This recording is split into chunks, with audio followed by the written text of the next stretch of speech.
16 मार्च को election commission द्वारा 18वीं लोकसभा के चुनाव का ऐलान कर दिया गया।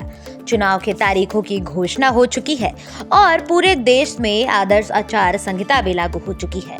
लोकसभा के यह चुनाव कुल 7 चरणों में होंगे।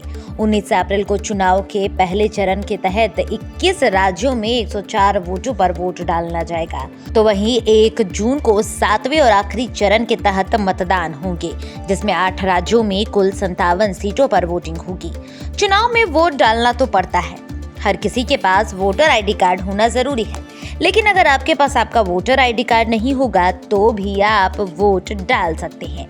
वो कैसे, इस खबर में हम आपको बताते हैं। दरअसल अगर आपके पास वोटर आईडी कार्ड नहीं है तो भी आप वोट डाल सकते हैं, लेकिन किन दस्तावेजों का आपको जरूरत पड़ेगी, चलिए बताते हैं। चुनाव की तारीख नजदीक आ गई है और आपको वोट डालने जाना होगा, लेकिन आपका वोटर आईडी कार्ड नहीं है, तो ऐसे में आप बिना वोटर कार्ड के भी वोट डाल सकते हैं। दरअसल इलेक्शन कमीशन द्वारा 12 ऐसे डॉक्यूमेंट्स बताए गए हैं जिनकी मदद से आप वोट डालने के लिए सक्षम हैं। अब ये डॉक्यूमेंट्स कौन हैं वो भी जान लेते हैं।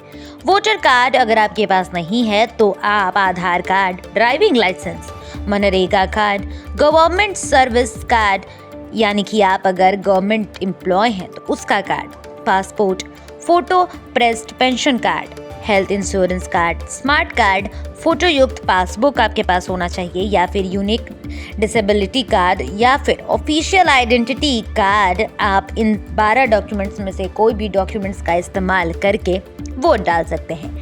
अगर आपके पास वोटर कार्ड नहीं है तो आप ये अन्य सपोर्टिंग डॉक्यूमेंट्स दिखाकर वोट डाल सकते हैं, लेकिन यहाँ पर एक महत्वपूर्ण बात आपको ध्यान में रखना होगा।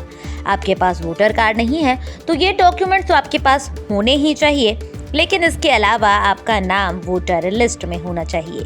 चुनाव आयोग द्वारा दिए गए निर्देशों के अनुसार अगर किसी के पास उसका वोटर आईडी कार्ड नहीं है तो वो ये अन्य वैलिड डॉक्यूमेंट दिखाकर वोट तो डाल सकता है, लेकिन तभी मुमकिन होगा ये जब उनका नाम वोटर लिस्ट में होगा। अगर आपका नाम वोटर लिस्ट में नहीं होगा तो आप वोट डालने के लिए सक्षम नहीं होंगे।